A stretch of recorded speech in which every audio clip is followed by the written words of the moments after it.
I'm your host, Tommy West. Joining me as always is my co-host, Alana's Maximus. And we are joined by a very, very special guest today, Frankie Frayne from Red Cow Arcade. All the way on the other side of the globe. The other side of the pond. It's 1 p.m. here. What time is it there? It's 11 o'clock a.m. Saturday. So we're in the future. It's like time travel, yeah. Yeah, awesome. I visited Australia one time. Yeah, I actually heard you say that in an episode or something. And how'd you find it? Yeah, I have a lot of opinions about it actually. So I was invited to, or I got into the Sydney Underground Film Festival. I remember I submitted my third feature, Second Frank.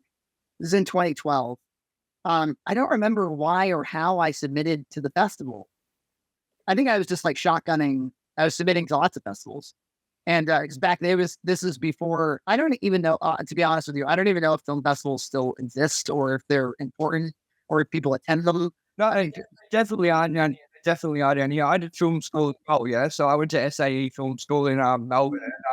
And, there's always film festivals going on. So yeah, they're pretty important. I used to love them. I mean, it was really a blast. But I submitted to a bunch, and then I remember getting like kind of like a plain text, almost like it felt like a soliciting, like kind of like scam email or something. It was like, you got into Sydney, and if you'd like to come to Sydney, here's how to get to Sydney. And I was like, am I going to go to Sydney? Yeah, it was before I had a child. And I was like, yeah, and then I encouraged one of my actors who is such a homebody. I mean, he is not a traveler, this guy. And I was like, hey, do you want to not only go to Australia with me? Do you want to go for like 3 days? Because we had, it was the only thing we could fit into our schedule. So it was like a $1,200 round trip or something like that. And that's actually not too bad at all. Yeah, it wasn't too terrible. And it was coach. And I met, it's like you have the 3 seats, and I stuck him in the middle. And so I got the aisle. And yeah, I remember like it was from Massachusetts to Los Angeles. So just first you have to fly across the United States. That's like 6 hours, no big deal. It's that last 18 hours that I've never started to go insane. I can imagine, man. I can imagine. One eye starts to kind of bloat, and you start to forget. You certainly forget what time it is. It really does feel like you like go through another dimension when you finally get there. And I remember when I arrived, they gave us, there was like a film student that was assigned to us. They're like, go pick up the Red Cow guys. And she was very nice. I don't remember her name, but I'm Facebook friends with her to this day. And I remember her fragrance, and then the entire city's fragrance was eucalyptus and tea tree oil. The whole place smelled like that. Just probably out in Melbourne too. No, it kind of smells like smog and homeless people. No, I don't know. And there was a guy named Doodleburger who was from Melbourne who came in for the festival. And his whole thing was there was some sitcom you guys have called like, what the fuck is it? It was some dad or something. And Hey Dad? What is it? Hey Dad? Maybe. He dubbed over some sitcom that is very popular out there that I don't know about. And he made this dad be like, oh, you cunts. That's all he really did, was he made the dad oh, you cunts. And this was the big deal. Like they were booking Doodleburger was like the big marquee name. They're like, we're going to get Doodleburger from YouTube. He's got a screen. And then like we were in the same car getting shuttled to the festival. I remember everything was cunt, including we had to like I remember they asked us like, hey, can you give us a hand like moving this like giant poster or something? And he said, "Boy, mate, get the other side and then cunt it out this way, and then we're gonna cunt it out. You can cunt it towards me, right?" And That's the thing, man. Over here, that's the way you can tell if an Australian likes you. They call you cunt. If they're unhappy with you, they call you mate. And I remember we like the two of us. They brought us over to the University of Sydney, and they said like, you can sleep in this dorm room because we need to sleep. And so I stuck us in like a weird prison room. And I remember I was like, I think I gotta like go take a walk. And I went outside and I started wandering like I was like really jet lagged. And natural inclination to say hello to strangers. So like somebody was passing me with their dog and I said hello and they went, good night. It's like really super Australian. I was like, holy fuck, I'm in Australia. Kevin! Kevin! Good night. I just followed that like a CG kangaroo. It was like, hello. I'm stoked that you came on, man. I'm really stoked that you came on and gave us a shot because I watch your content like constantly. I watch you. I watch Sacred Symbols with Colin Moriarty from IGN. I don't know if you. I'm sure you're aware of the. He's I know what IGN is. IGN is a video game site. Yeah. Yeah. And like Colin is the 20. He was the PlayStation, like the head of PlayStation, like they're doing the like main articles. He was on Podcast Beyond with Greg Miller. He was on all that. So then he went and did Kind of Funny, and then he got booted from Kind of Funny, and he was on Joe Rogan and things like that because of that. Oh, and then he started his own company called Sacred Symbols, and now they do PlayStation podcast as well as like a thing called Not Back, which is like retro and nostalgic stuff. You know what I mean? And so I mainly watch them. I watch you, and there's a few other notable ones too. But like, I absolutely love you and EJ's content on YouTube. You have me like Anderson with Cinemassacre, great dance. Yeah, dude. I love James Rolfe. I've always loved him, but I do agree with a lot of what you said in the past. I love him too, by the way. I know you guys do. That's where it comes from for you guys, yeah? Which is like a place of love for that dude, yeah? So I think so. Yeah. I mean, to this day, I like if somebody were to pop on Cinemassacre 200 or something, I'd be like, I'm gonna watch this. I'm super. You know, the thing is like I think that he represents a certain age. Like, are you guys around my age? Like, I'm 37. Yeah, I'm 35. I'm for the next month. Out of here. No. Yeah, like we're right in that kind of that late millennial thing where, like, if you're young enough, you were doing tape to tape, but you were also kind of on the bleeding edge of like digital editing. Or like the one that I always point to is we're still the type. Like, you went to film school. We're still the types to think of what we're doing as filmmaking whenever all the youngins think of it as content. So much so, like a meme to make fun of him, like when he calls things his films and stuff. And I get it; it's a little excessive to call a video review a film, but I share a lot of his sensibilities actually. Yeah. Yeah, the thing that we always thought was interesting was like, what happens when 15 years passes and you're no longer like, your heart's not in it and your heart's in your family instead. And like, what is the end of this whole thing? Like, yeah, because my hope for myself creatively is that I'll always be able to kind of leapfrog to the next cool thing. So, you know, because I have to have a life beyond my child, right? Like I can't, if she is my life, sure. And like, she's crucial. Gloria is the name, isn't it? Gloria is your daughter's name, yes. Yeah, Gloria. Yep. Yeah. He seems very funny with what you've said on podcast. And hey, you guys just went and saw The Little Mermaid. She was like, "Can we get out of here, please?"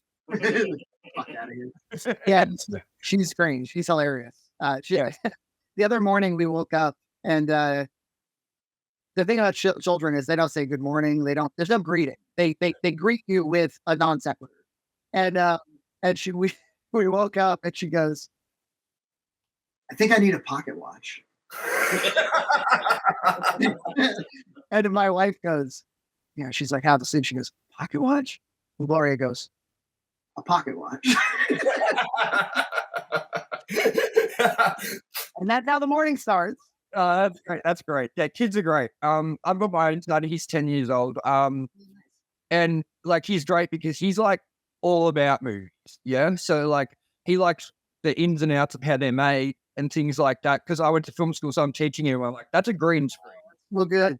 That's this, you know? So when he watches things that are a bit more adult than he should be watching or whatever, he's fine with it because he gets the whole thing to it. You know what I mean? He's like, oh, that's not like, how do they do that special effect? Yeah, yes, the fact exactly, and that's what I've tried to like instill to him from the day, which is that like this is all make believe. So anything that's like a little bit more adult than it should be, you should be able to handle it because you know it's all fake. None of this is real. You know what I mean? So, and some people look at me as like, you know, an irresponsible dad for doing things like that, but I honestly think that's the opposite. I think it's relatable to teach them this is how it's done. This is how you should look at it.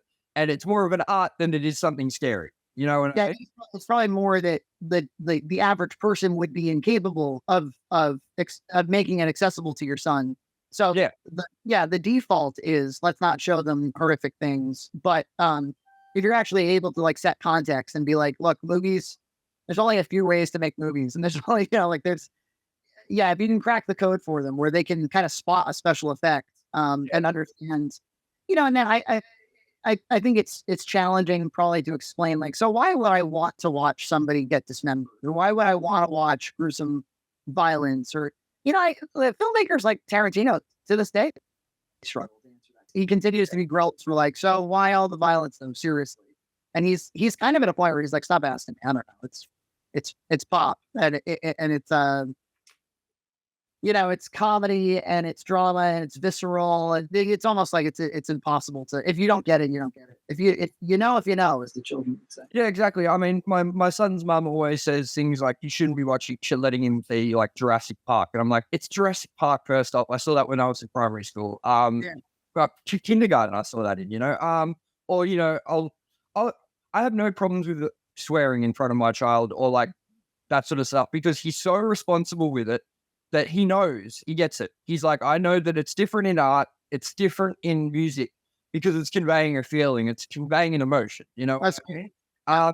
And so when I'm like to him, do you swear at school? And he's like, no, when kids at school swear, I tell them they shouldn't do that. You know what I mean? So he'll watch, I'll show him like little clips, not the whole thing, because he's not quite ready for a lot of it, but I'll show him little clips from like Workaholics or something like that are hilarious that I know is okay for him. You know what I mean? Just like silly ones where they're like trying to save Durs from getting taken by that dude and he flips out of the back of the car and it's just looks hilarious. You know what I mean? And he thinks that stuff's hilarious. So we just did Guardians 3. She had seen 1 and 2 and I wasn't, I saw the movie in theaters. I wasn't so sure about showing it to her. Because of the rocket stuff, very sad, very sad, very sad. Yeah, and James Gunn does an excellent job of attaching kind of emotion to it in a way, so that might settle in her heart in a way that kind of haunts her. And so I don't want that. So we talked about it a lot in advance. And as it turned out, those scenes she was fine with. She knew they were coming. What's the with kids? What surprised was, the planet they go to that's kind of like farting and belching and it's like made out of like skin and stuff. She was nauseated by this thing. She just couldn't like stick. Yeah, she just found the and that skin planet reminded me a lot of Michael Rooker's character in Slither. The monster that he turns into. It's kind of has like a James Gunn fleshy aesthetic to it. Yeah, definitely. I mean, Alana here is our residential Marvel fan. He loves Marvel. He's a Marvel craze. Even still? It is, yeah. I've the MCU, I've always been into the comic books and stuff as well. And oh, sure. There's always dips and there's always there's going to be something better afterwards kind of thing. So I think, to me, the MCU is kind of like what I always wanted as a kid. I was just like, fuck, this would be cool if we had it as like moves, like an interconnected movie series. So some stuff's kind of take it or leave it that I'm still digging it. Well, that's good. I don't get it. But after Endgame, I think like everybody went their separate ways and only untalented people remain. And we're going on like 4 years of, I think like 90% misses for me. Oh, well. Yeah, I think, I don't know. I think it is kind of lulled a little bit, but I think it's almost a transitional point because you kind of had the big Avengers. They kind of got these characters like, even the villain, not many people know much about. But it's now kind of got, they're going to move on to like X-Men and things like that. So I think it'll pick up again. But I mean, I'm still enjoying it, but I can definitely see why a lot of people are kind of dropped off a bit because it's not as grand as it was, and maybe to some oversaturated as well. I think.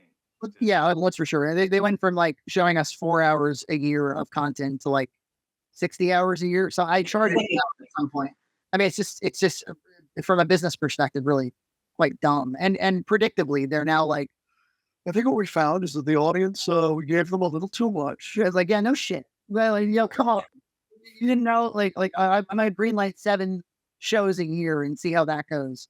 But I think like for what the feedback I've heard from a lot of people over the years has been like, I would even stick around for the mediocre stuff or the stuff that I didn't necessarily know if I'd like or not, because I knew that there was a continuity to it, and I wanted to kind of follow that. And either I've heard them say I no longer can keep up with it because there's too much of it, or I no longer want to keep up with it because none of it is connecting. It's been 4 years of nothing connecting.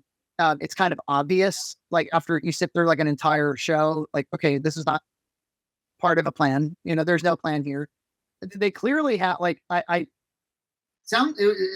would be great if they could do some X-Men. It seems like they're not interested in doing that. I don't know where the fuck the X-Men are. They threw us Xavier one movie for no reason. It was like a big, like, just kick in the dick to the audience.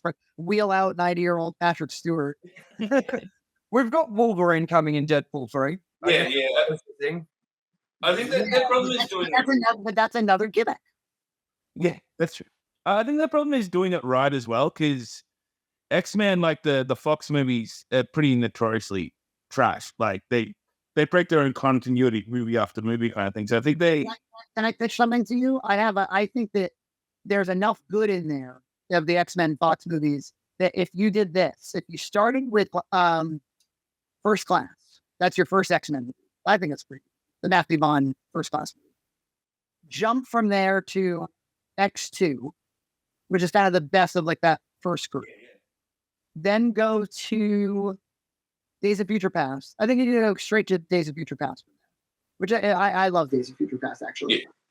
And then go to Logan, and you're done. And you can skip all the other movies, and you've got 4 pretty solid, a really good X-Men series. It kind of arcs nicely. I would agree with that. I think I didn't mind Apocalypse either, but yeah, I'm glad you mentioned Dark Phoenix, because it was that was the main movie I said with the continuity, man. I was like, they brought in the Phoenix at the end of that to piece it, and then the very next movie they changed the story. It's like but I think to the point is, I think they're a bit aware of it, that they kind of fell apart there, so they want to do it in the right way that's going to both please the audience and also please the fans that kind of want to see it done well. Well, I think like audiences have kind of spoken that they don't like going to the movie theater unless it's Super Mario or Avatar. Yeah, that's crazy, man. What do you think about the whole, like, what's going on with like box office results lately? Because we've been like pouring over them like in podcasts and things, like, just because. First of all, I'm gonna say it, I loved the new Indiana Jones movie. I loved it, and so did a lot of us next to me. We were so pleasantly surprised after hearing all the negative reviews, after hearing everyone say it was woke. Because look, I'm the first person that will come out of a movie if it was woke and be like, "What the fuck was that?"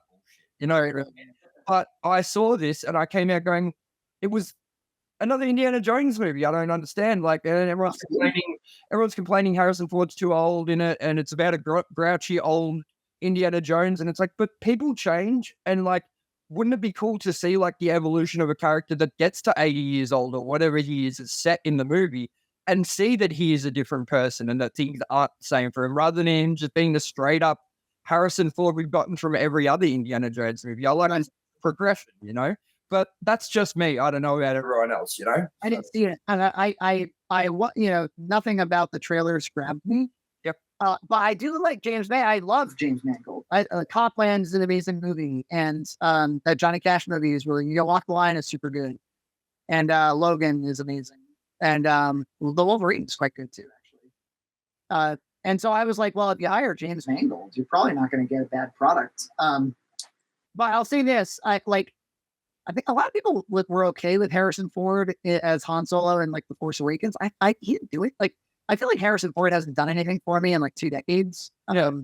Every time he turns up, he's kind of like, he's this new uncharismatic version of himself, the kind of weed smoking, I hate it all thing. And I'm like not feeling it. I mean, especially when you compare it to, this guy was like the height of charisma in like a Temple of Doom but yeah, fair enough. That's where, the argument for evolving him is that's where the drama is. If you're 80, then where's the drama?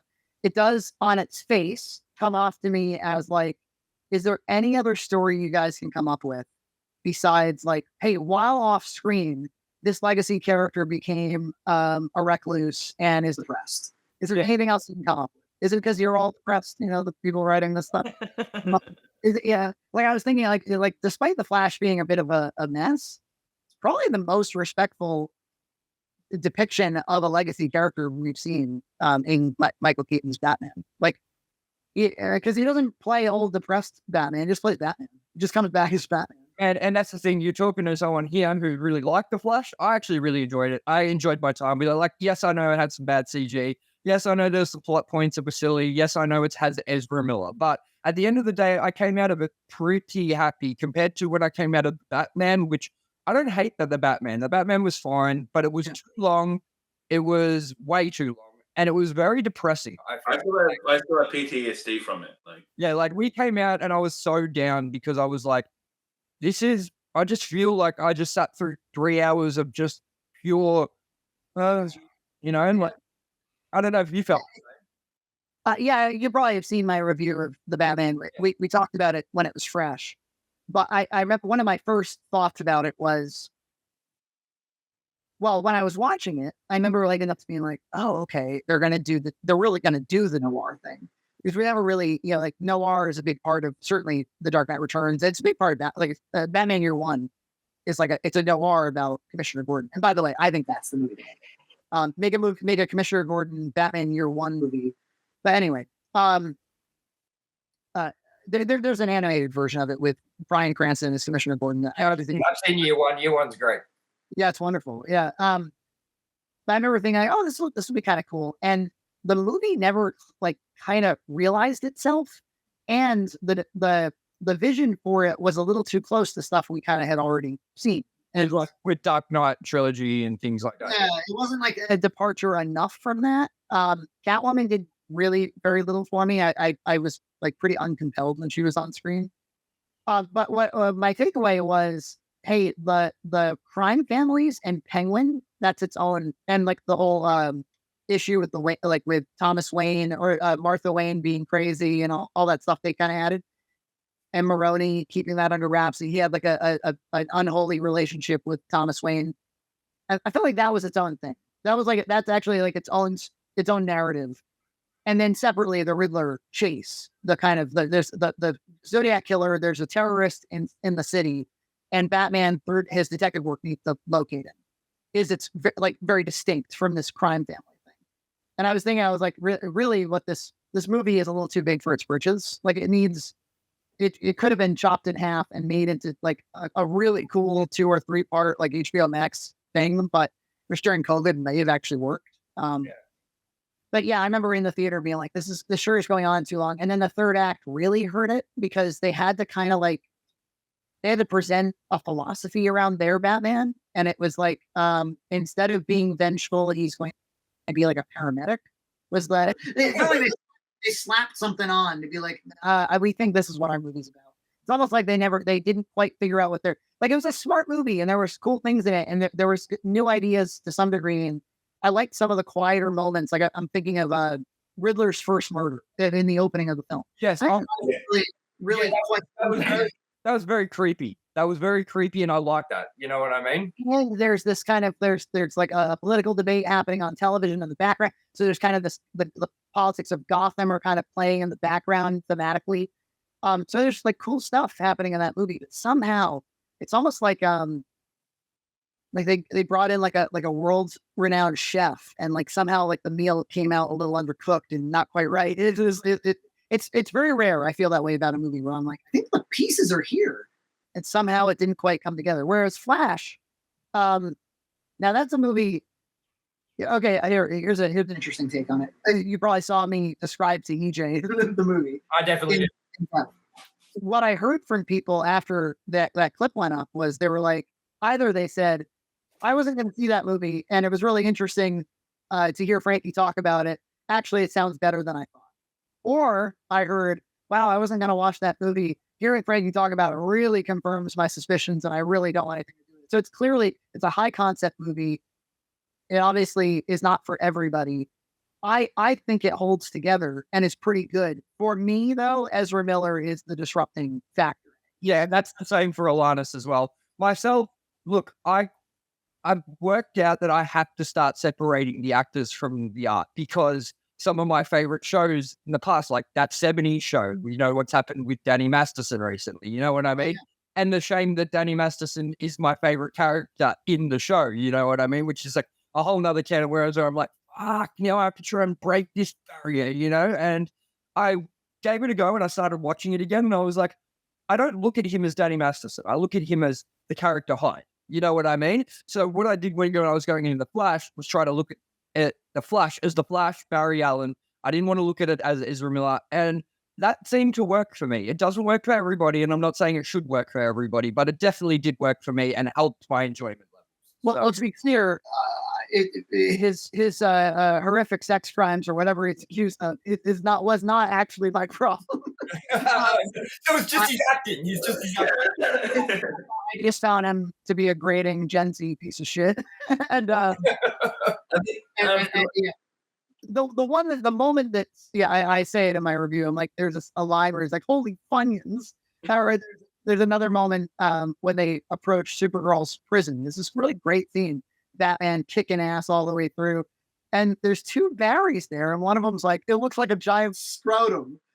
Why are they insisting on this guy being as annoying as possible in every scene? But that was I like that director. He did those It movies. Those had I thought cool vision to them.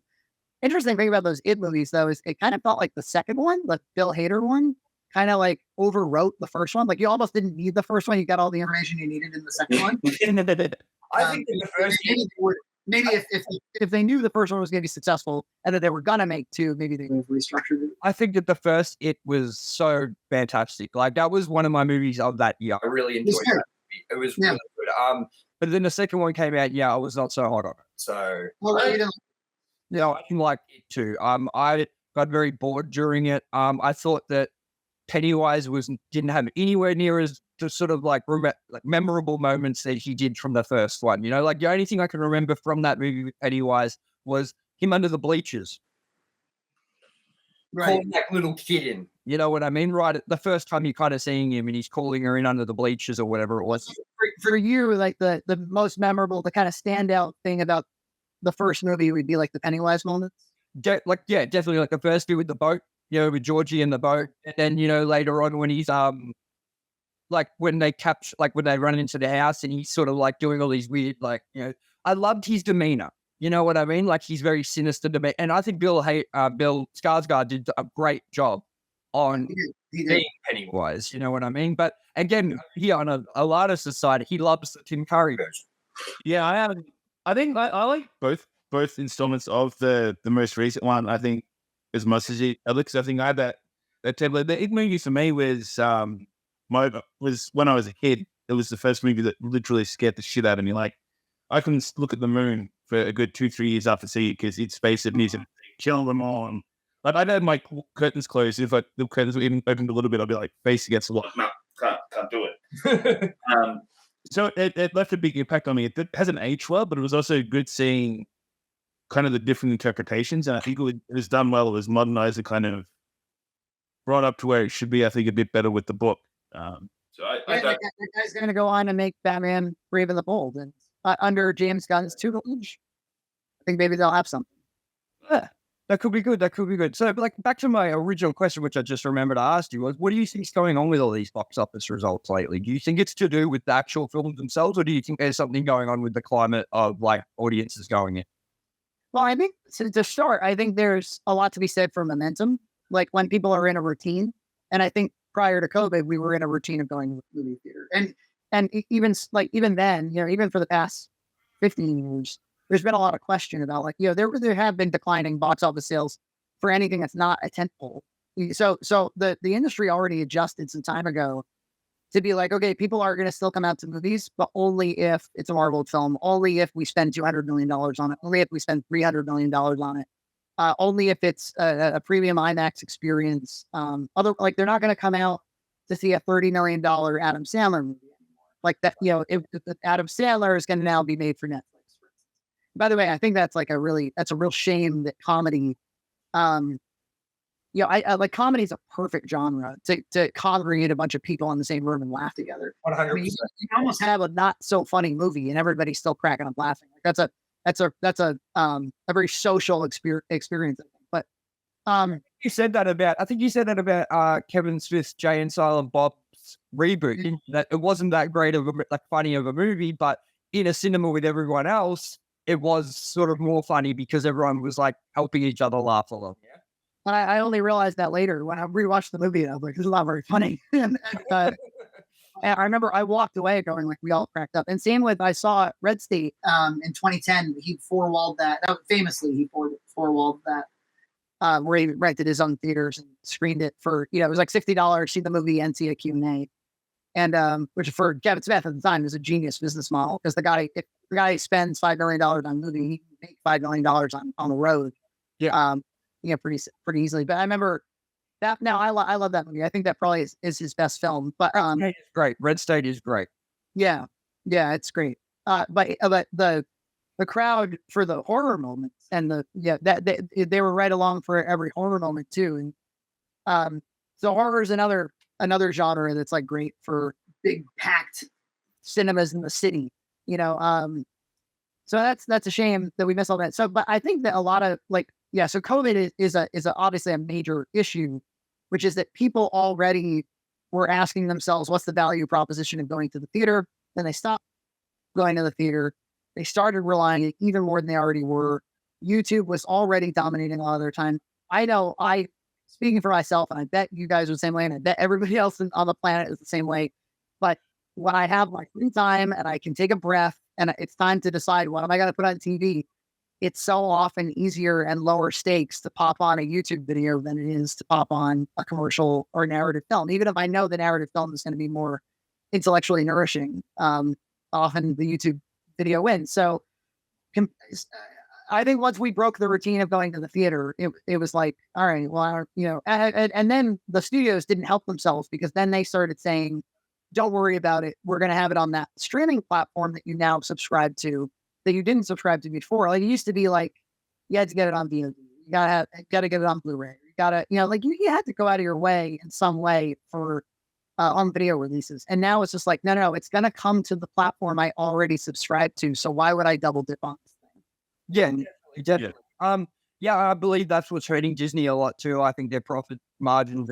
I think there's losing like over $1 billion like from Disney Plus every 3 quarters or something like that. I heard, or every 3 months. Yeah. Everybody's got an opinion about this, and like I was having a debate about it just tonight. For somebody was saying, no, I mean, a lot of times you're like, and it does complicate the stats. Like it makes it difficult to understand. Like, they've got this big sports business at Disney, and they've got cricket in India, and that affects the bottom line. And it's like, it's hard to make sense of it. But what I will say, what I think is not up for debate, what I think is not controversial, is Disney's product has sucked they've really suffered. I think in most people's minds, they have made a serious shift for the worse since 2019.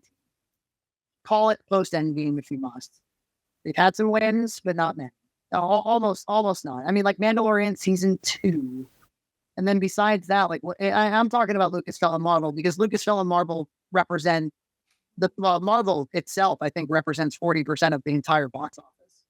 So then you might say, okay, well, maybe the studios are going to stop relying on box office. Well, obviously, that's not. I mean, maybe now that's the case. Now you hear Bob Iger saying, like, we're going to spend less on less content. We're going to no more $200 million budget, no more $300 million budgets. But that's what they've been doing for the last 4 years. They spend $300 million, $200 million on Pixar movies that are, nobody's excited about. Well, I point to Lightyear a lot, where I'm like, in concept, Lightyear was a way to get another Toy Story sequel that wasn't as hacky as just doing another Toy Story sequel. And so on paper, it sounds like sort of a good idea. It's like, oh, that might have legs. But I don't know if you saw it, the execution of it is so like postmodern, and it's so out of step with what audiences would ever be looking for. And it just makes me wonder, like, how is the business side at that company so disconnected from the creative side? Because I really think the creative side of that company is made up of a lot of people that pathologically want to tell the same stories and are kind of stuck in the same cultural vortex. And I think audiences know it. And it's hurting the brand like hell. And the box office stats alone can show you that. Like, they were routinely making $1 billion at the box office, like Lion King, Alice in Wonderland, Captain Marvel made fucking $1 billion, like in 2019. Obviously, every Avengers, like they were just knocking Toy Story 3, Toy Story 4, Finding Dory, just knocking them out of the park. A billion. And now like they can't hop over like 400 million with the Mermaid. So I think that's the audience saying, first of all, I don't really want to go out. But more importantly, second of all, I don't like your product. Because if they really didn't want to go out, they wouldn't go see the Mario. That's what I was thinking too, which is that the Mario movie proved to everyone that you can still do completely like huge numbers at like box office, but it has to be something that is it's an event. You know what I mean? It has to be an event. It can't just be here's another Black Panther. Here's another thing, like, not that I'm saying, I don't know if Wakanda Forever, I don't know how well Wakanda Forever did in box office results. Out of profit. Yeah, even though I went down and saw it, because we have to for our YouTube channel, we do a movie. I'm not a Marvel fan, and I was sitting there thinking for the first 45 minutes, I'm like, this is just a legit funeral. Like, I was like, when are we getting into the action? Because this is a funeral right now, So yeah, that kind of was confusing. But onto another thing I wanted to quickly ask you about was, so why do you start doing Red Cow Arcade? Because I was doing some research before we did this interview with you and everything like that. Because I know you were quite well from Red Cow Arcade and doing all those things, but I wasn't quite sure how many movies and stuff you've done until I checked your IMDb and did all these things. I was like, Jesus, he's done a lot. Like, he has done a lot of shit. So, like, I wanted to talk to you about that. Not saying it's shit, but, a lot of shit. You know what I mean? Come on. He's done a lot of shit. So, I just wanted to, how did you move from, like, doing movies and stuff, doing Red Cow Arcade, and what do you enjoy more?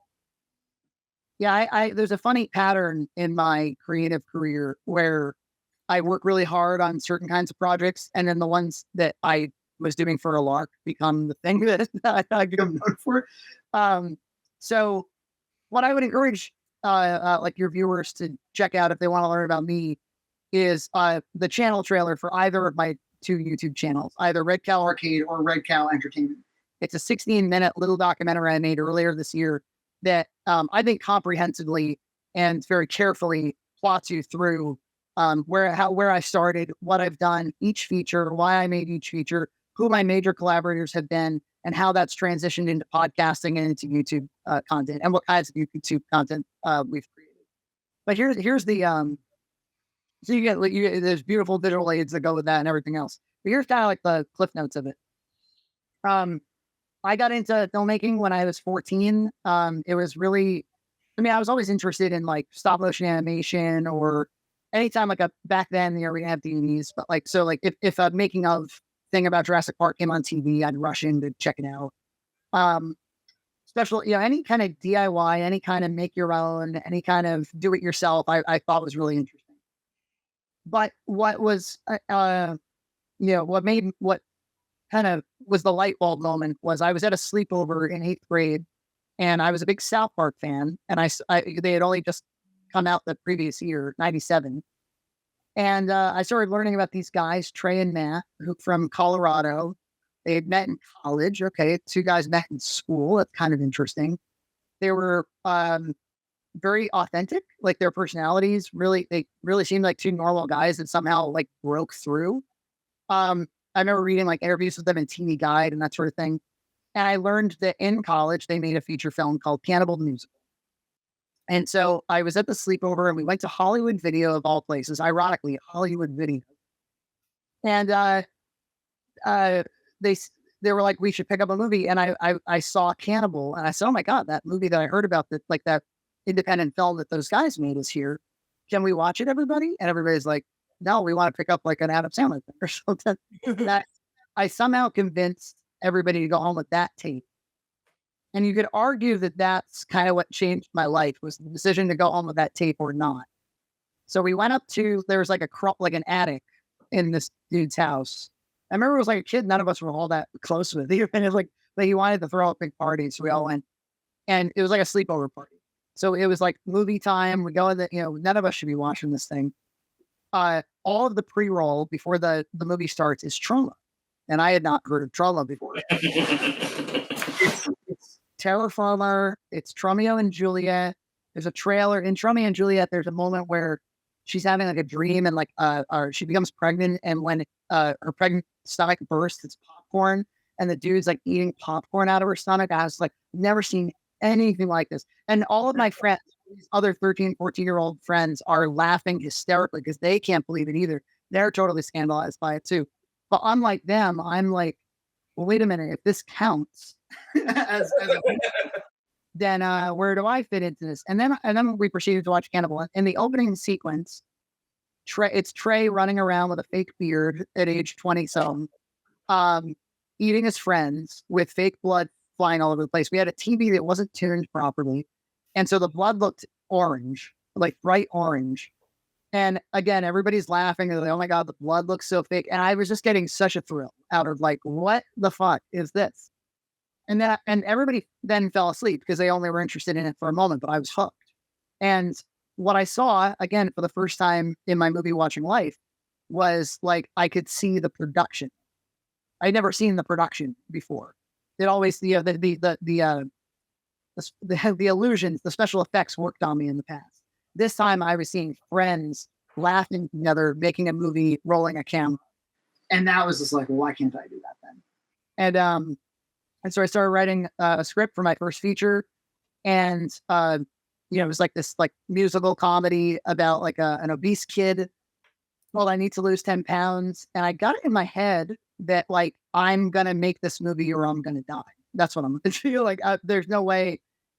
It was almost like an arbitrary choice to go with that particular plot, but it was the script I had, and it was the script I was going to do. Then the next thing happens that matters the most, which is I meet this guy named John Hunt. And John, for those who don't know, he's like this real big dude that is my co-host on a web series we do called Boxmack. He's one of the funniest, most charismatic, awesome people I know in my life. And anybody who watches that content falls in love with John, like no exceptions. John is a very lovable dude. A lot of people will say on first occasion that he looks like John Candy. So John, in the year 2000, is one of the first people I ever meet who knows how to like ingest video into a computer, and like nobody else in the area knew how to do that. He also has a MIDI keyboard. He can orchestrate his own music. And he's a musician, he's a pianist. And all of a sudden, and by the way, we're making a movie about fat people, and he's a big fat guy, and he's like, I'll be. And all of a sudden, like I felt like through his friend. Oh, and he was older too. I was like 14, he was like 20. I met him through his sister on our track team, and so he's like a guy who could drive. He had some disposable income. He lived with his dad. He was a technologist. He kind of, to a 14-year-old, it felt like I now have somebody I can make movies now because of this guy. And he bought all of our equipment in those days. We bought that 24p camera that was very famous, the Panasonic, whatever it was, DVX 100. It was standard def, but it was 24p digital, which like at the time, that was like, oh, like cinema. And we went on for 3 years. We shot this movie. It's been dubbed there's one review of it that says like the Lord of the Rings of high school productions, because we shot, the script had a million locations and costumes. This thing, we just went all out with this thing. I was too stupid to realize you can't make a feature film when you're in high school, but I grinded and I grinded. So that led to film school. I went to Emerson College in Boston. And I met more people, more collaborators, more talent, made a movie called, and 10 Pounds went on to, poetically, it won the Trobadant Film Festival. So, Trollo was my big thing at that time. I got to meet Lloyd. They distributed the film, which was really cool. I never did get to see a DVD release of it, which was like what I always wanted. But it's on Trollo now to this day. It's on their streaming platform now. So they own it for another 3 years? They signed it for 20 years. So I think I get it back in 3 years. Not that I've not sold it on my website. They don't seem to care about it. So that leads to I make Evo the Hugh Monkey next, a film about a half man, half ape, high concept comedy. I played him. This is the first time I got to play with prosthetics. I went down to Tom Savini School of Makeup in Pittsburgh. Right, a guy who was going to school there, and he was working with this other makeup effects artist named Jerry Jerry Langley, I think his name was. He was this dude who worked on Babylon 5 and all these other shows. And they did a head cast of me, and they molded and sculpted a cool mask that we had designed. And that's a really fun movie. There's a feature length making of that you can see on YouTube. Or me for all of this. I went to Los Angeles after that, thinking that I wanted to go into media professionally. I hated LA. The traffic alone is reason to leave that city. I mean, really, it was just terrible. And, I don't know, I'm from Massachusetts. Melbourne is a little similar. Like we're ball busters. We're, sarcastic. We're LA is not that way. So I said, I'm really hungry for Boston. I'm hungry for the cold. I think the cold makes you smarter or something. And so I went back and we made a really cool movie called Sexually Frank. That was kind of more like an indie drama. It was 2010. So Mumblecore was really popular at the time. And it's kind of a little more along those lines. And that's what brought me out to Sydney, was that movie.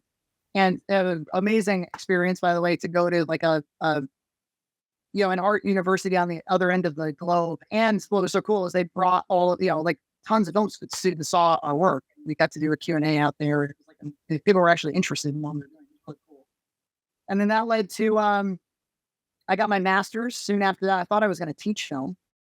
And I met a guy who had written a short film that I really liked called It Looked Like You Guys Were Having Fun Up There.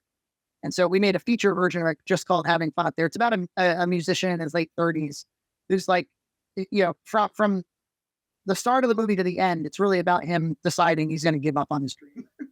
And that's my favorite of the four. I'm really proud of that movie. It's like some of the other ones I'm happy to show people, but like, I don't know if I want to sit through them because I'm like real close to them. That one I shot in 9 days. So we just like fired through it. It was really cool to like work with a writer instead of myself doing the writing. I love the primary performances in it. It's short, like we cut it at like 65 minutes, because fuck it. It doesn't need to be much longer. So I'm just really proud of that one. That went to the Austin Film Festival. That's the biggest film festival I've been part of, out in Austin, Texas. That led to me being a screener, actually, for their film festival. That was a really cool experience. They were like, here, watch 120 movies and rank them, rate them. We do a YouTube series now called No Views, where we find videos on YouTube that nobody has watched. Or has watched, and we review them as though they're submissions to our film festival. And so then shortly after, we were podcasting just for fun. I don't know if there's a way to kind of keep any audience we had accumulated at that point interested in us between projects. And then John, who I mentioned, John Hunn, he goes, hey, what about I had this funny idea. It's called Box Snack. How about we'll take every macaroni and cheese from the supermarket, we'll review them all, and I'll dress up in a chef's costume, and we'll shoot it on iPhones or something. And I was like, all right, if you want. I was like super into the idea.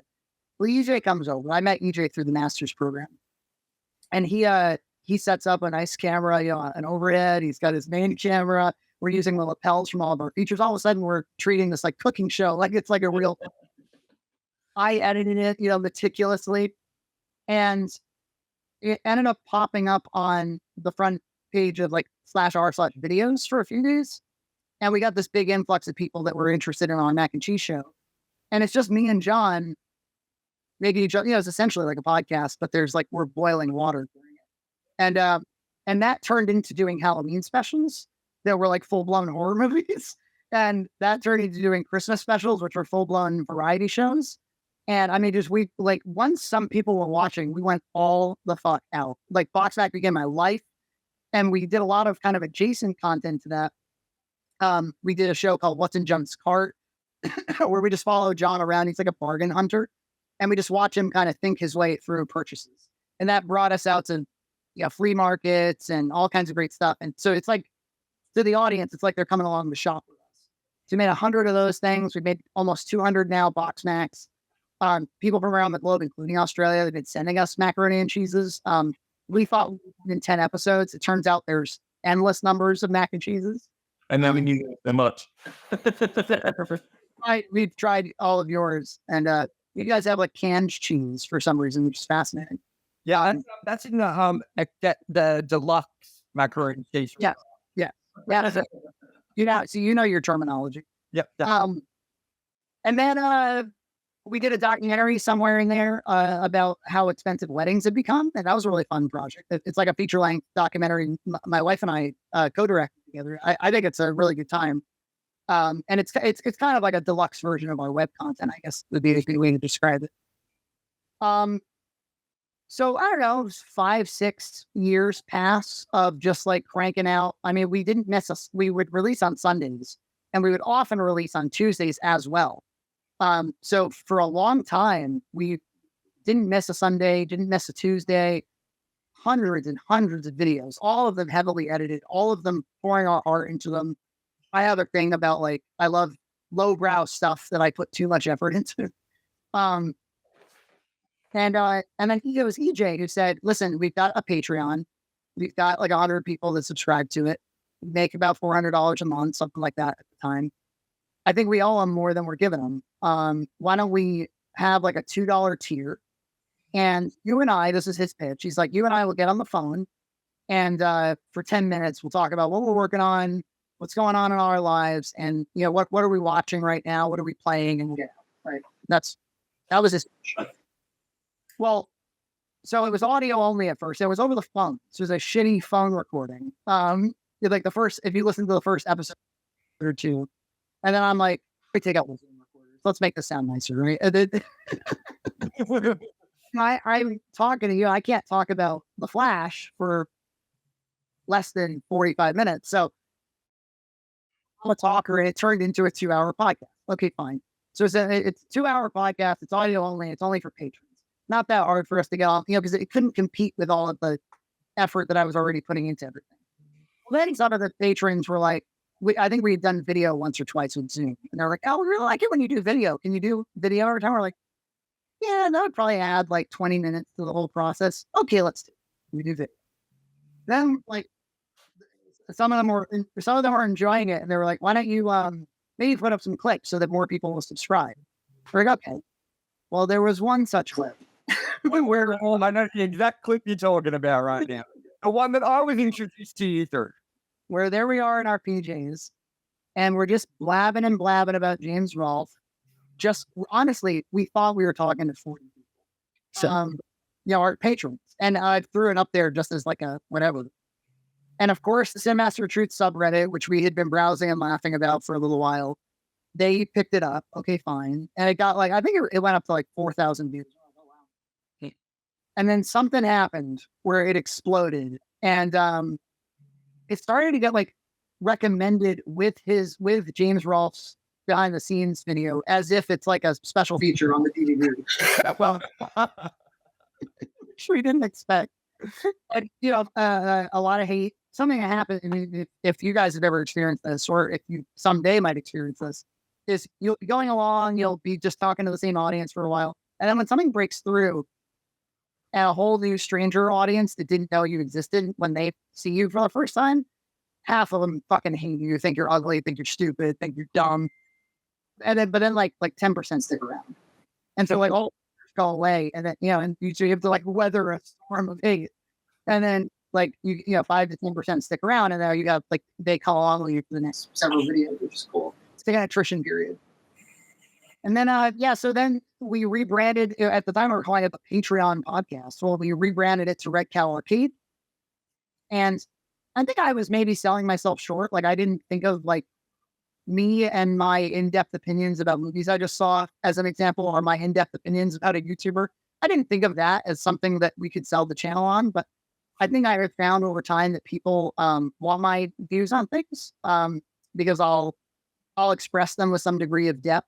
And I think we were saying to Josh from Dancing with Ghosts the other day, like, I think a lot of people feel the same ways that we do. I get emails a lot from people that are our age, also with children, or they also lost a lot of weight, or there's something that we have like deeply in common, almost like spiritually in common. And they're like, it's just really nice to listen to somebody on YouTube that kind of like simpatico with me. Yeah, that's what we're doing on YouTube is we're kind of looking for that person who's simpatico with us, you know. Definitely. And like that's exactly how I got introduced to you was the James Rolfe, like the first one you did where yeah, and I definitely feel the same way about it, which is that his quality has dipped. He has some fantastic episodes that he's done, and then you kind of notice that there was like multiple episodes in a row where you started going, this isn't as good as it once was. You know what I mean?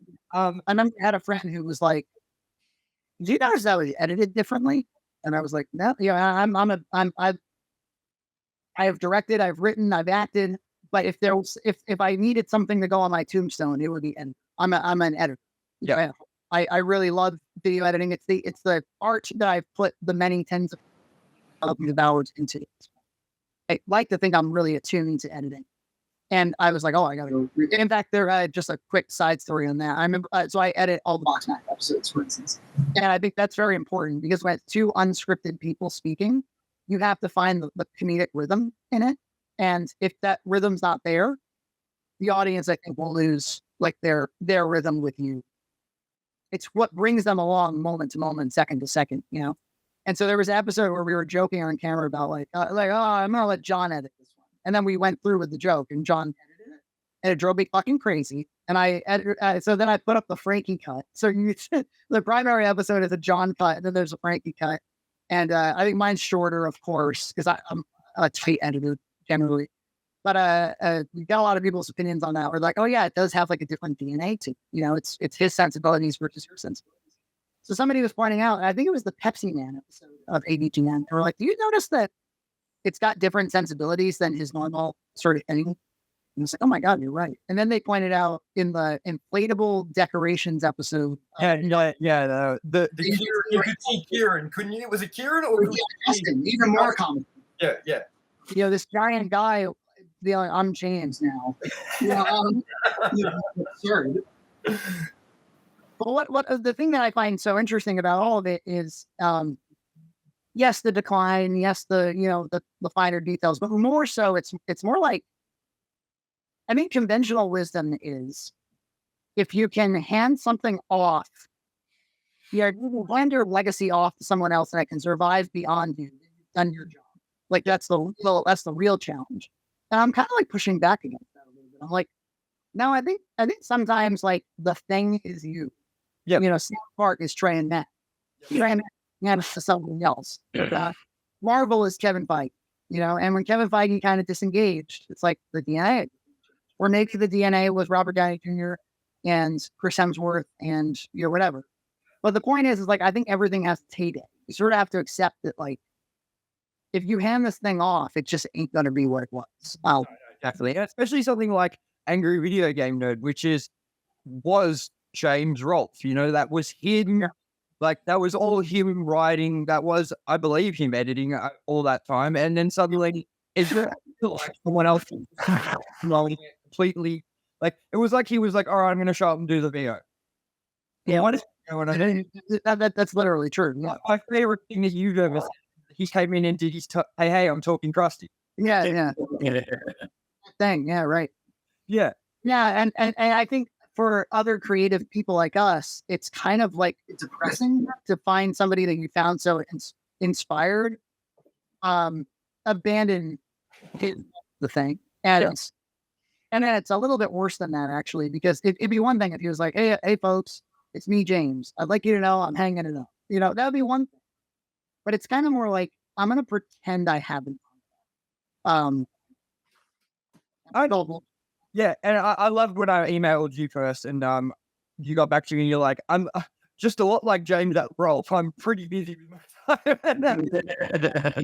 And I knew straight away. I was like, "Oh, we're gonna have a fun time." So, but yeah, no, like actually, you were mentioning that you have a friend that had like a MIDI keyboard and he's a musician and stuff. Like that's actually what. If I was going to go anywhere on my tombstone, it would say drummer, because I've been playing drums since I was 9. I'm actually been in multiple bands. I've toured with bands like the Amity Affliction, Parkway Drive, all these huge bands, because they're all from Australia. And I've got a band launching actually Tuesday next week. Our music video and our song goes live onto all platforms next week. So yeah, like that's something that I'm really fascinated in. And I like making scores for movies and videos and stuff like that too, because I'm pretty good with piano. I'm pretty good with like doing string arrangement and things like that. So yeah, I'd consider myself a musician first, but I'd also put myself as like an entertainer. I like being an entertainer. You know, that's what I love to do.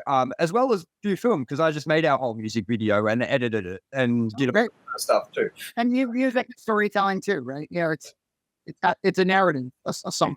Exactly. And the song we wrote, you know, it's all about losing somebody and them going to a better place. We're not sure what that place is. None of us have firm beliefs in where those places are or what's going on. But we tried to make it, you know, that this person goes otherworldly. So, you know, it looks like it's like we went to a big tulip field, you know what I mean? And it was filled with like different colored tulips, and we got them to walk through it, and we changed it so we got sky replacement shots with like sort of spacey galactic stuff going on in the background and all that. And it's coming out looking really cool. So yeah, like I feel like there's a few things that, you know, we definitely have in common with like how we feel about movies, how we feel about making them, how we feel about tone, and also how we feel about other content creators such as James Rolfe, you know what I mean? So but yeah, like, I mean, all I can say about Red Cow Arcade is you guys are killing it. Like, I watched your view count go from when I discovered you, it was like every video you were getting around the 500 view mark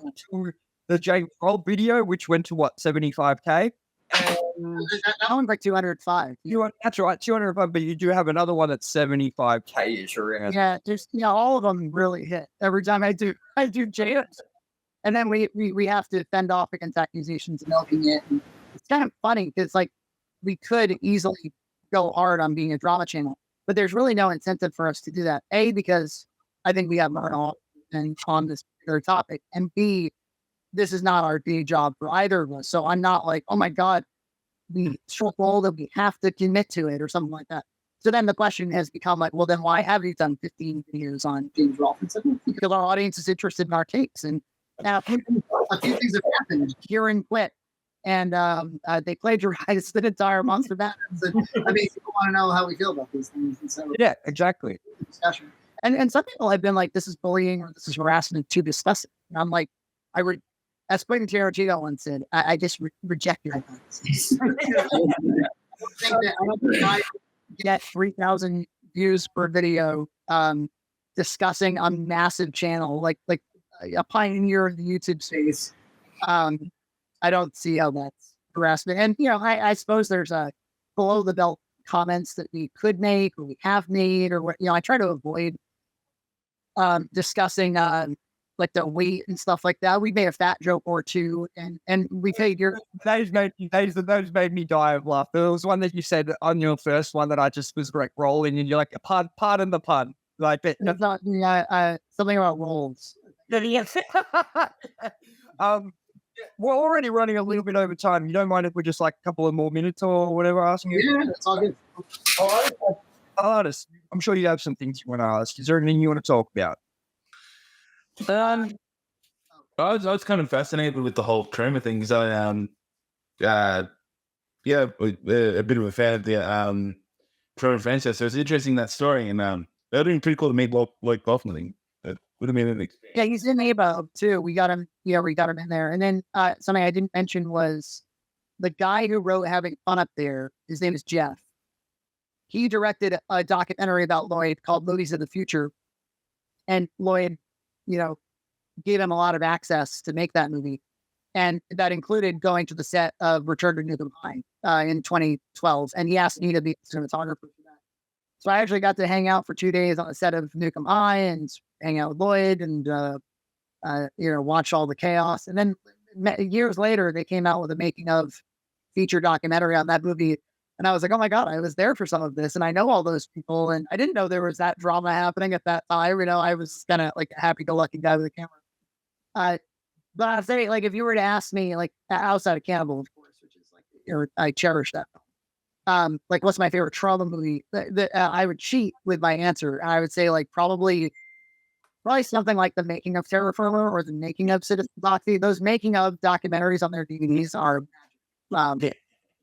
And if there is a Red Cow Arcade clip of me talking about those where I go a little hard on Lloyd. because I watching them from a 2023 perspective.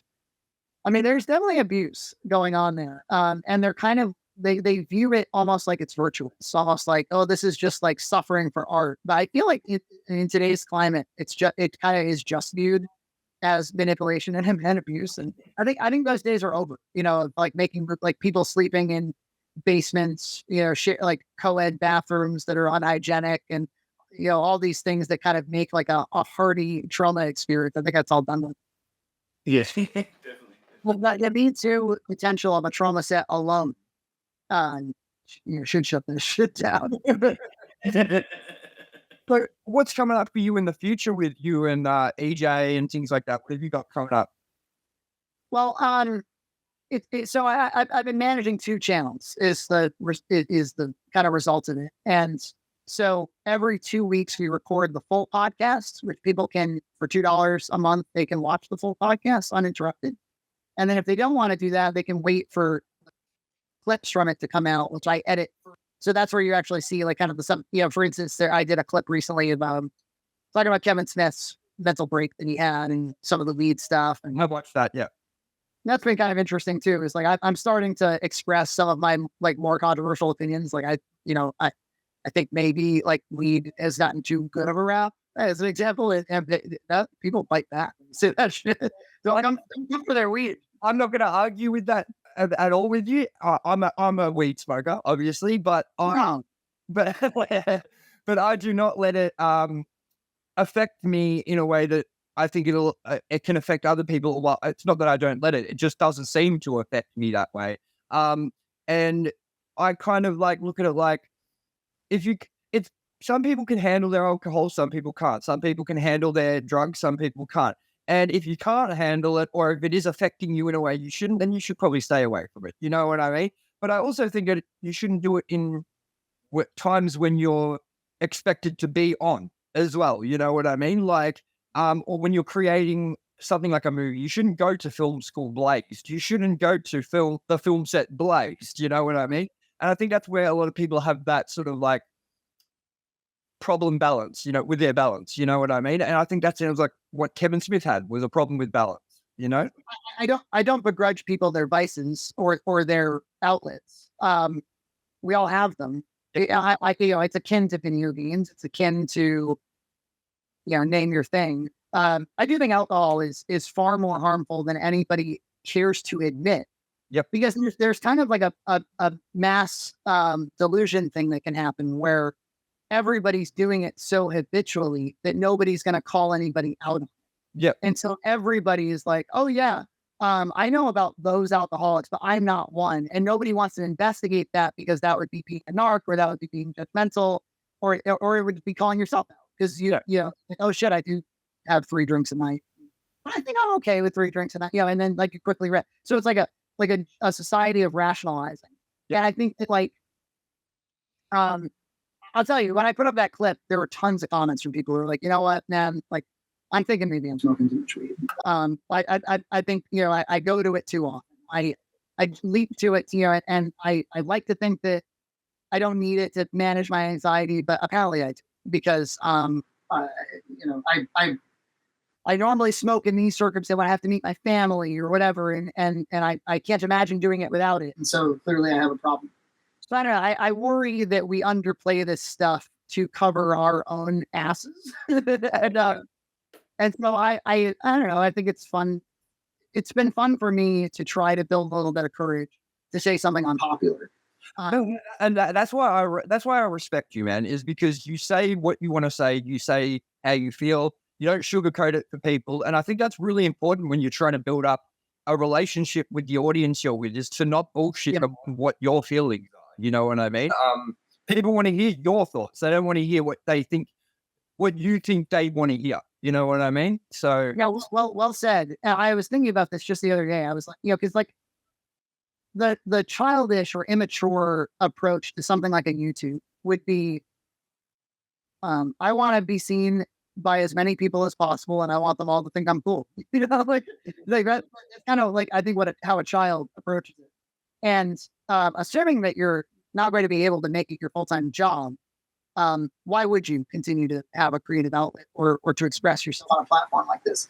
And for me, it's like the answer is pretty obvious. It's a connect with people who I want to connect with. And I'm not going to be successful at that if I'm not as much myself as possible. It's also, by the way, it ain't bad for business, because I think what people are seeking out on YouTube is authenticity as much as possible.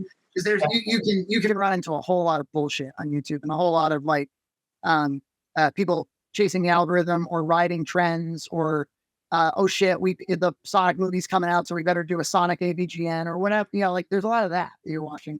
So watching some dude from Massachusetts be like, "Oh, like weed," I think even if you love weed, I think it's a little bit like it's like a little bit of a glitch in the matrix, hopefully. And it's different here in Australia too, because we still haven't got the freedoms of that you guys have over in a lot of states in America. You know, where it is you can go to a dispensary, you can go do this. Yes, it's slowly coming in that way, but it is all medicinal, and you have to have a thing from your doctor and all that. If otherwise you're not supposed to have it. You know what I mean? So, I mean, we don't know how long that's going to be till that changes, or if it does change, but I think our government's a lot more weary about like, hey, once we open this Pandora's box, we cannot shut this box. So we better be careful, you know?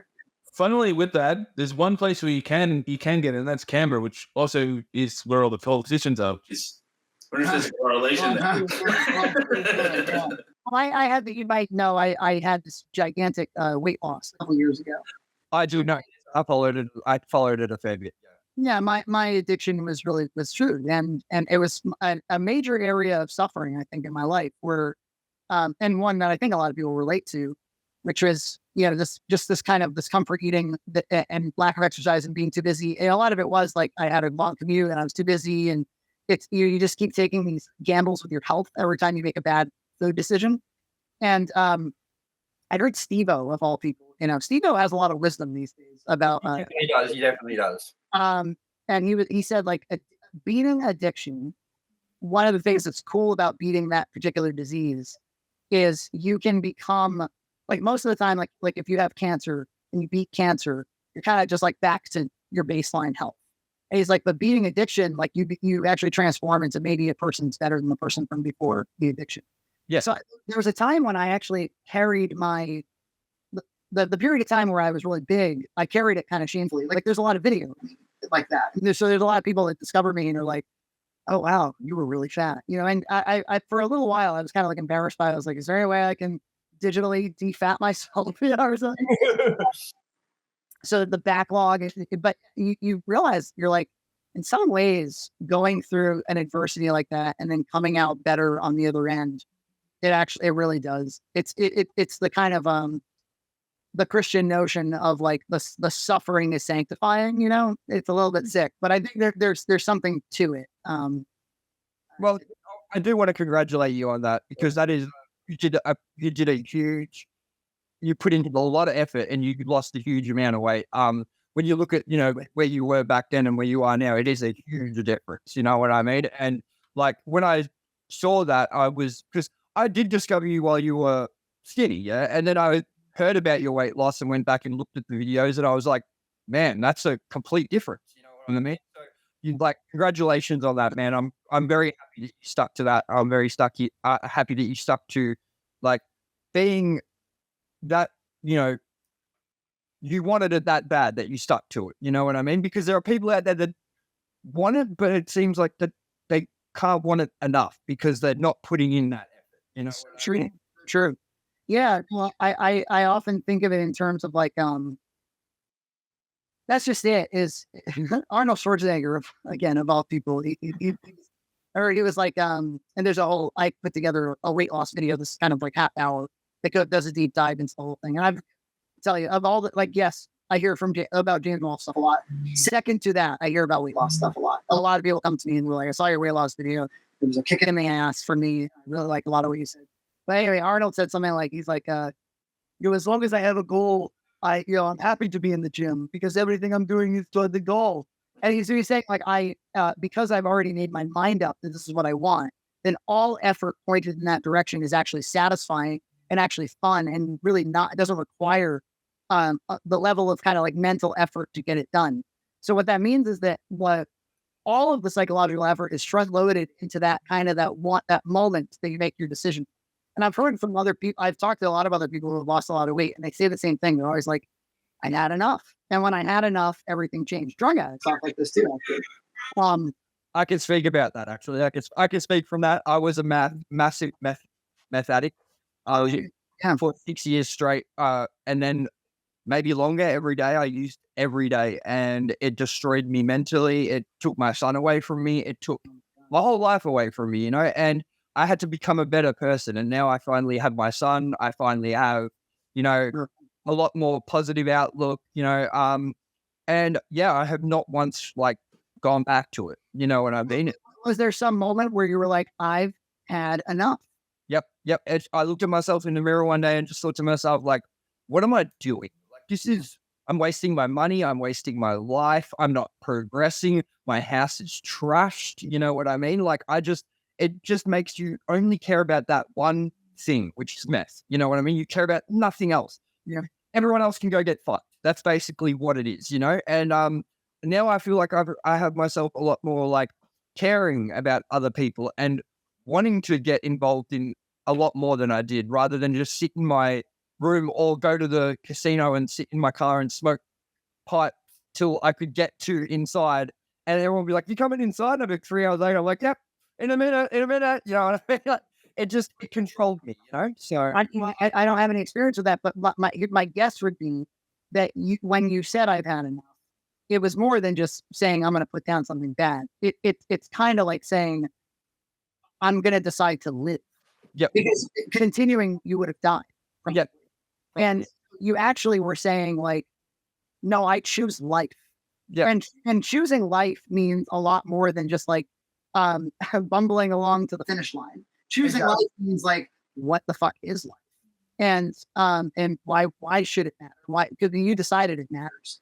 Of course, your son is a major element of that life, but it also sounds like you're I want to get involved in things that are creative. I want to create. I don't want to destroy. I was in a band at the time, and I lost the band too because of it. You know what I mean? And that band was everything to me. So the band that's launching now, coming up next week, is the first time I'll be launching a band since 2014, which was when I had my meth addiction. So it's been a long time, and I'm very nervous about it, but I'm very excited about it. Oh, I'm so happy for you. I'm so happy that you kicked that. Good for you, man. Thank you very much. I appreciate it. Never go backwards. No, I never will, man, because I know that I'm always going to be an addict.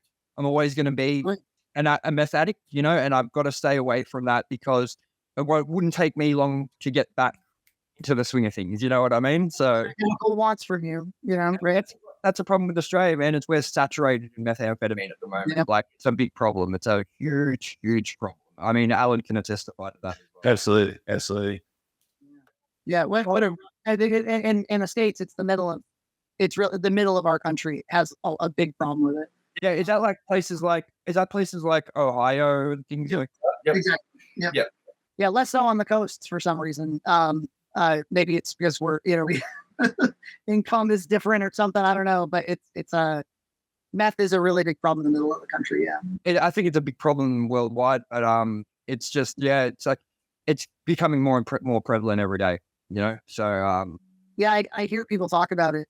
Yeah, and you know what? What's interesting about meth is, again, I'm so stupid when it comes to it, but I meet people who are like, "Hey, I'm a recovering meth addict," and I'm like, I would not have guessed, because you think of the profile of a meth addict is maybe has teeth problems, or you get a crack addict you can find, right? But for some reason, I'm like, wow, really? You were addicted to meth? And they're like, yeah. Well, I have huge teeth problems, yeah, and that's one thing that I've got to obviously save and fix. It's a very expensive thing to get your teeth fixed. You know what I mean? And it's one of the things I have the most problem with my confidence with. It's destroyed my confidence completely by teeth problems and things like that. But meth really, it's a killer of a drug, man. It's probably one of, if not the worst, one of the worst. You know what I mean? What's interesting about so I'm on the other side of my addiction, but I've still got this noose around my neck a little bit from when I was making bad decisions. The same thing with being fat. So I mentioned, kind of a little bit of the shame of the old videos. I remember when John, last time he gained all of his weight back, but he had lost a lot of his weight. he had all this excess skin, and it was just kind of like excess skin for people who lose a lot of weight. It's kind of like it's like a cross for us to bear. I don't know, like there's at a certain point you kind of like you have to embrace it as a totem of overcoming your problem. Definitely. Well, man, we've gone over time, and I appreciate you taking the time. I don't want to keep you going because otherwise we'll be sitting here for 3 hours, and I know it's kind of getting probably late in your household at the moment. But we want to thank you so much for joining us. We really appreciate it. And we'd love to have you back, maybe even with EJ sometime or something like that. We'd love to collaborate again if you're obviously down for it. Yeah, if you guys come up with a fun project in the future or something, or at least share with us your music when this new band gets up and running. And I'm so happy for you, and it was great meeting you both and chatting about movies. And thanks for thanks for watching our channel and for caring about what we're up to way over here. Man. And trust me, every time when you read our cat, you might even see me a couple of times. I was the first comment once on one of your videos recently, Tom Ye West drums, and it said first like that. I just as a joke, I never do that, but I was like, I'm always up at that time, usually like working on music video, doing whatever, and I'll see it come on. I'll be like, oh, cool, new red out. Like straight away, I click it. You know what I mean? Here's some inside baseball for you. I don't schedule those posts. I get up in the morning. I work from home 4 days a week. I go to the elliptical first thing in the morning. And I go almost always with sweaty hands, like barely able to use the touchscreen because I got these soaking wet, disgusting sweaty hands. I post, like I have them locked and loaded, and I post the video. So normally the schedule is like record the video on Thursday and then have all the clips and thumbnails and all the bullshit, ready by Tuesday or Wednesday. And that gives me like a week and a half to edit whatever's going on the other channel. But I would love to make you had asked like what else is going on. Somehow, some way, I don't see a clear way to it with fatherhood and with 2 YouTube channels and all the rest of it and a full-time job. But I think it's going to be time for another narrative feature film in the next couple of years. Probably. Awesome. Also, I look forward to it, man. And again, thank you. And everyone, if you haven't gone and checked out Red Cow Arcade, you can go check them out at www.youtube.com/@redcowarcade, or you can go to redcowentertainment.com and check that out as well and get a better picture of what more they do other than just podcast discussions.